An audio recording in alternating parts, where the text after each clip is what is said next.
Hello and welcome. Thank you for joining James and Rama again today for Kitchen Conversations. Today we're going to be discussing what it looks like to start an online store today amongst COVID-19. I'll pass to Rama for a quick update about that. Hello, everyone. Glad to have you back here again on our Friday afternoon chat. I guess let's start off with the current situation here in Australia, especially in New South Wales. They've now relaxed some laws around social distancing, or actually Yep. around lockdown. So we were told that we are now able to visit anyone, not for essential reason, just for actual socializing reason. Yep. Two people and your kids, you can visit anybody. Two adults only, which is interesting. So technically now I could go to James's place and actually visit him for social reason. The other time we visited, I actually stayed on the lawn just to make sure we don't break any laws. So it was very interesting. But yeah, it looks like the world is moving forward and things are easing up. I think other states are gone even further, but seeing that New South Wales and Victoria have the highest level of confirmed cases, I think they're taking it a little bit more precautiously versus your Queensland and your Northern Territory and Western Australia. I think they've gone even further as to opening up Mm. restaurants. You're allowed to eat in, as long as you're keeping social distancing. So it's very interesting. Yeah. I'll be But excited to yeah, get out again. And I feel like exactly. I'm allowed out in the world as well, which will be part of the adjustment. I'm also wondering what the flu season will hold if they have to um, put them back in place, because the flu season just naturally happens around winter. It'll Ex- be interesting to see ex- how that unfolds. yeah, exactly. And yeah, no, it's very interesting. It's very good timing. If you're Muslim, you'll be observing the month of Ramadan at the moment, and a lot of that is it's all about family and togetherness, and we can't do any of that at the moment. And this is coming at a really good time. So I'm gonna break my fast with my relatives today. We haven't done it at all this year. This is what, the seventh day, I think. So it's very interesting. It's very weird because every year we always usually get together, at least 3 or 4 times a week Yeah. during Ramadan, and at the moment we haven't done it at all, not even once. So exciting times. But yeah, anyway, I thought we give everybody an update, and we do hope you and your family are safe and doing well during these weird times. Mm. But yeah, it's good. Let's get cracking with what we're gonna discuss today, Yeah, Jimmy. yeah. And I had a bad joke a friend told me yesterday. It was about COVID-19. Do you want to hear it, Rama? Oh no, sorry, we were already joking about it. All right, Oh go for yeah. it. Well, the good thing is you probably won't get it. All right, throw it out there. Probably Oh won't get no, is that the COVID joke? Oh 19. god, did I miss it? You hopefully won't get COVID-19. Goodness Especially if me. you vote, yeah, observe the social distancing. But if we get Well, into the topic today, Rama, we've been talking a bit about what it would look like to start an online store. Would you like to share what some of your thoughts are about that? yeah. So we've started the journey. Me and the wife. We've opened one in Indonesia because it was a lot easier. We found a service that we could just join, and they kind of set up the store for you, and you really, I Yeah. guess what we're doing with that at the moment is we're learning a lot about the marketing side. But here in Australia, I'm actually starting one up from scratch. I'm not using a pre-built site or anything. Uh, I'm using Shopify as my platform of choice, being that they have a 90-day Yep. trial at the moment, which is really good. So you got 3 months to really get the shop up and running with that before you even make any investments. I was gonna go and look at WordPress as my platform, but I thought, like, let's just try this thing. If it doesn't work out, 3 months, I will just start again. Yep. But so yeah, so that's the interesting thing is what I've done so far is first things first is set up an ABN. Of course, if you're Yep. if you're in Australia, you got to have Australian business number. to do a business. So once you think what you're doing is beyond hobby, you got to get yourself Yep. registered with the tax office and with the Australian business registration. Is that what the ABR stands for? Oh yeah, Australian business number. Yes. No, the Oh, ABR I think is ah, where you register your yeah, ABN, right? It's the Australian Business Registry or something like that. right. So done that, got my ABN. I've decided to use a partnership structure with my Yeah, wife. So we've gone 50-50 on the business. I think you've decided to go sole trader yeah. route, James. And now So I've gone down looking at what it looks like to be a sole trader after getting advice from my accountant. So it's always good to seek good financial advice when you make these decisions to understand what your obligations will be to the tax office, because that's important so that you're compliant. Otherwise, you could get a surprise down the track. So I'd always encourage anyone to seek financial advice for those people who know. yes, I concur. I've gone and spoken to an accountant, and they said exactly the same thing. Although, like I said, I decided to go with the partnership route because it does have some tax benefit for me. Being that if I went down the sole trader route, I think it would then any income will come and then be placed against my or will be added to my Yeah, uh, personal income from my salary. So that doesn't help me tax yeah, wise. So I decided to go down the partnership. Means that we could split the profit. We do make a profit. With my wife, yeah, who's earning a lot less. yeah, So it does have some tax benefit, but of course, sole trader and partnership does come with its sort of its cons, in terms of you are personally liable for your businesses, I guess, what do you call it, Jimmy? Liabilities, is that yeah. what it is? Your person liable Liabilities, for its risks. liabilities. So it's Yeah, that it's unlimited liability. I remember once correct. having it phrased in business studies in high school.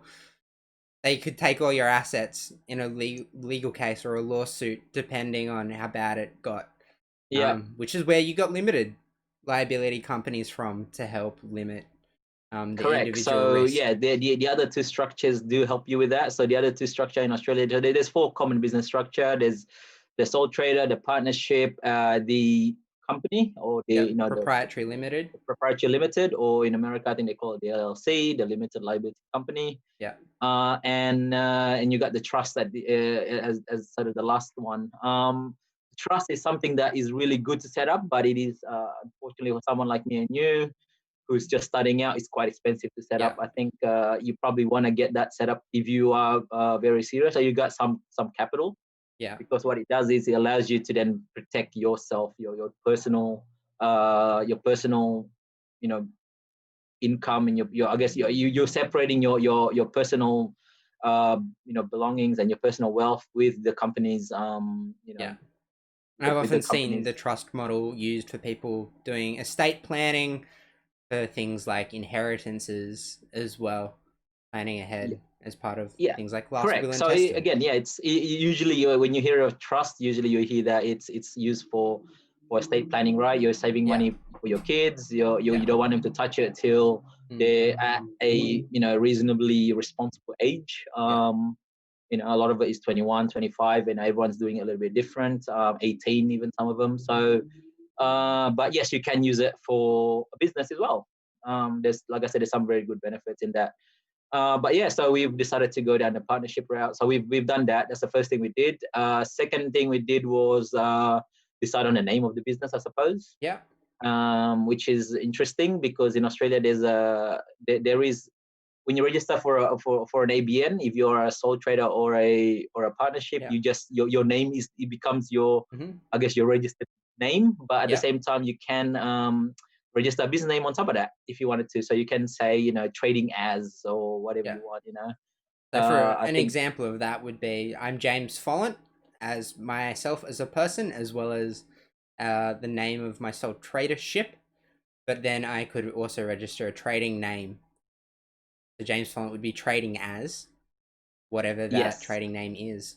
Yeah, yeah. It's I think they change. It's not called trading name anymore, Jimmy. Mm, It's they call it a business name now. They're yeah, they're gonna business name. they're gonna phase out the trading name because I think the trading name used to not you don't have to register it.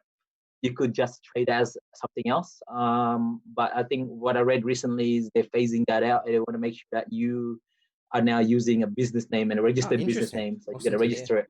Because So have yeah. a read about that. I think they're phasing that slowly. I think what they're saying is by 2023 they want to Uh, make sure that every business is using a business name, not a trading name, because and they're giving it. I think they said they were starting that in 2018 or something. They're giving oh wow. every business 5 years to get their act together, I suppose, Yeah. or to get themselves set up for this new Awesome. legislation. I So wasn't even yeah, it's aware of very that. interesting.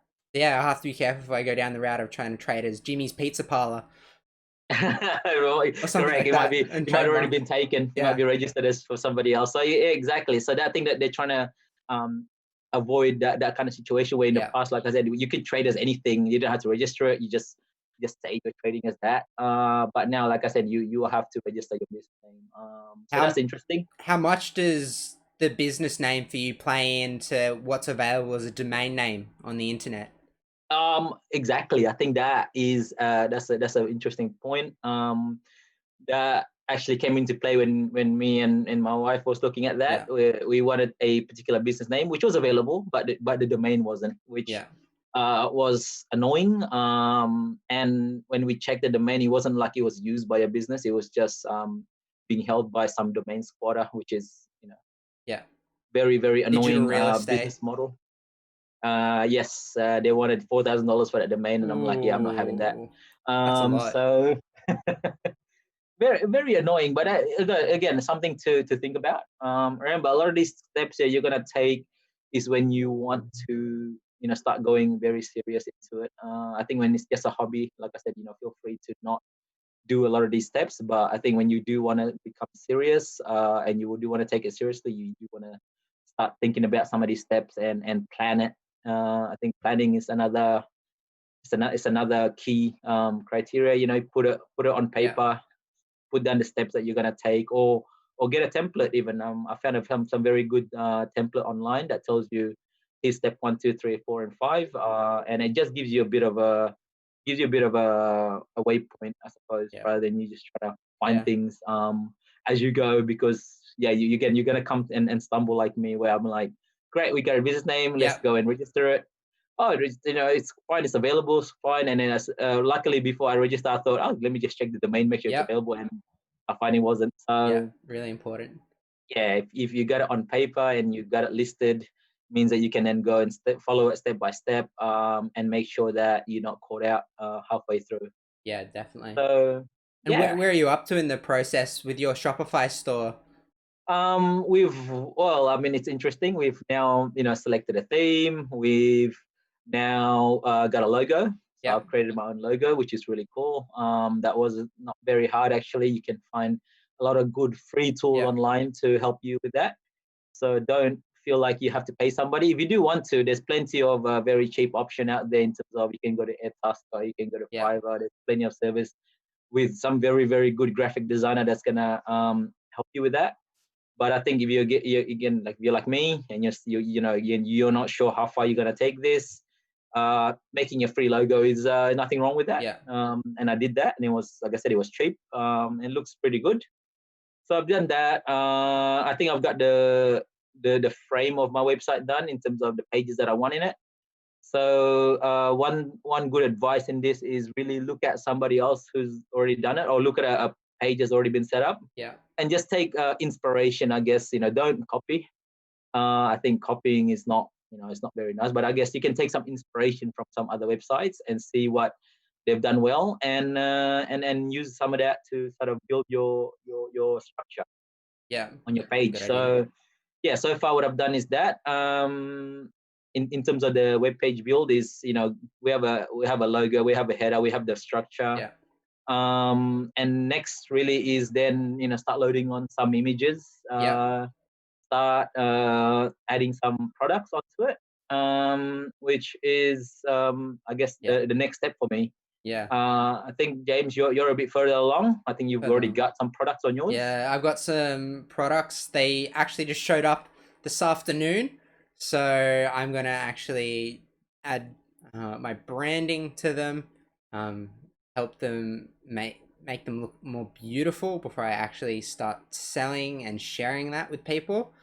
But it's exciting. I've gone down the road using WordPress and WooCommerce to put a website online to be able to set up payment processing gateway with the website and enjoy the nerdy process behind understanding the building blocks to getting a online store operational.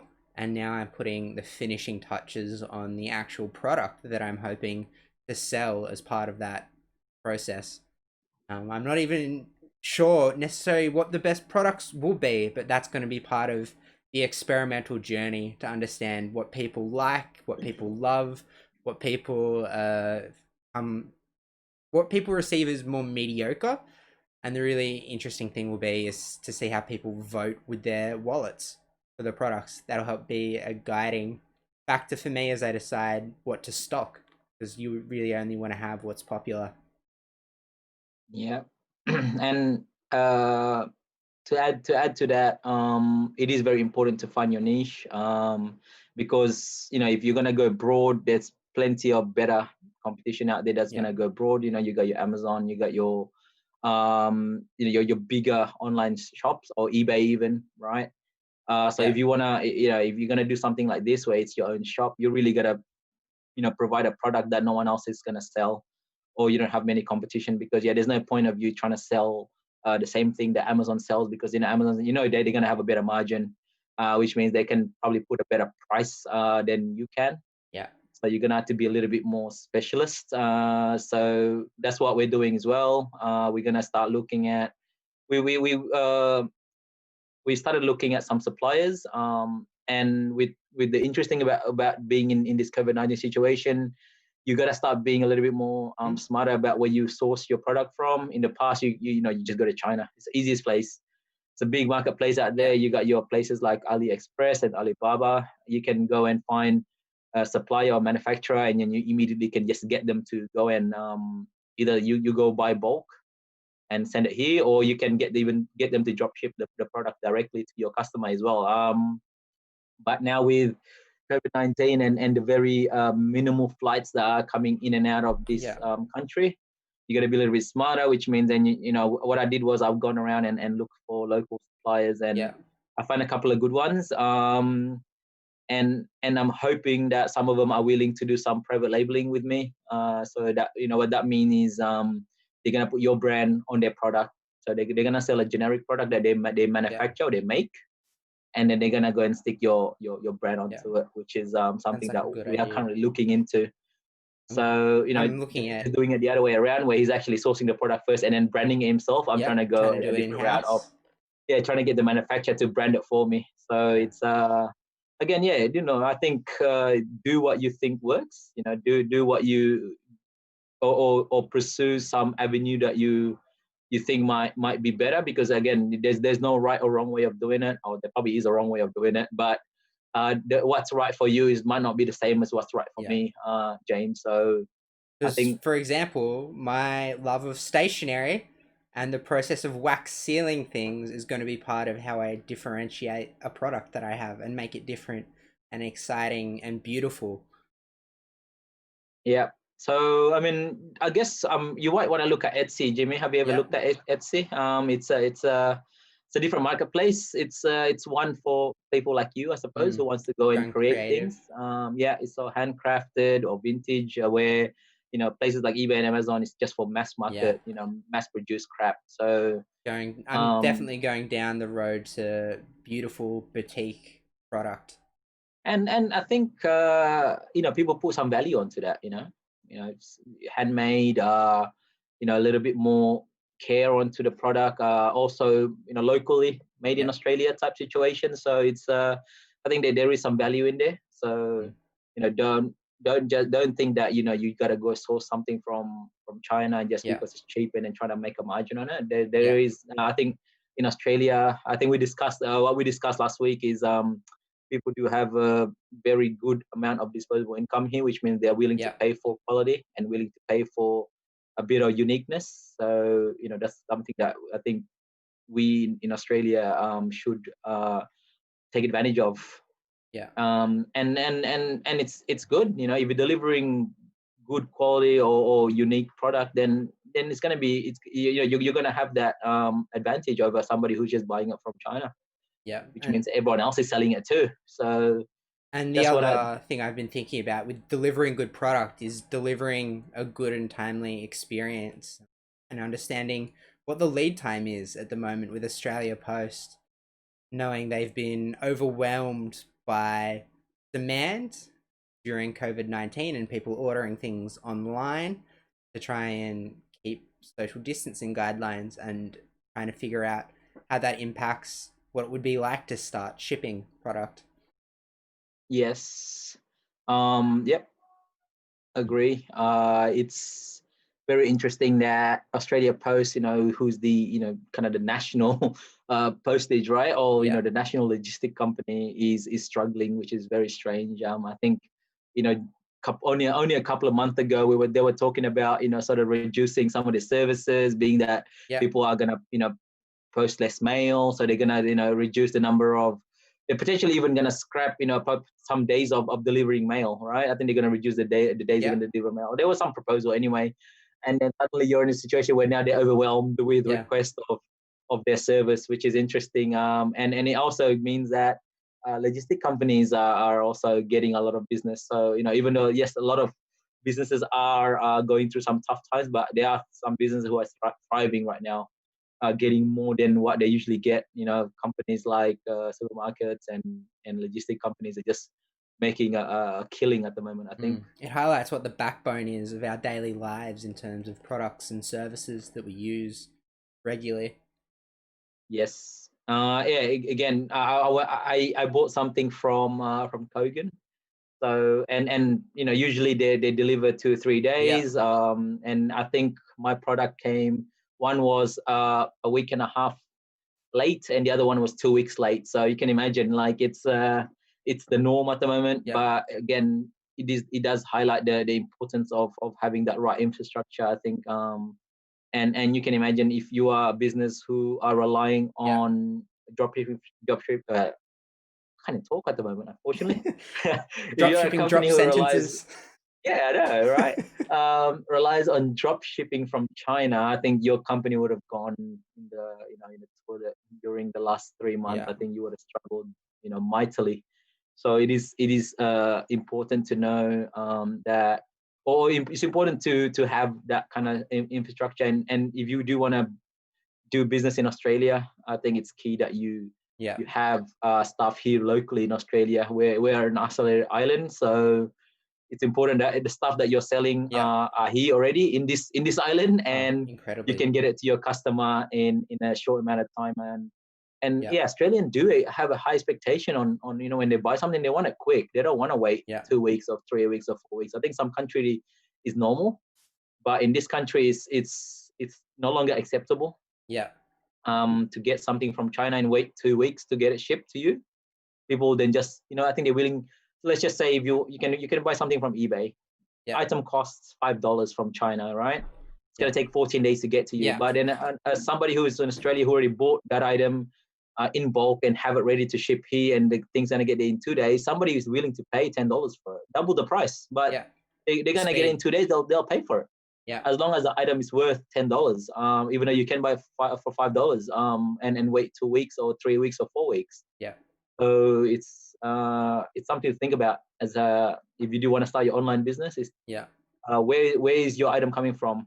yeah, And depending on your business model. So if you are looking to do drop shipping, I think it's key you get a supply that can do it here locally.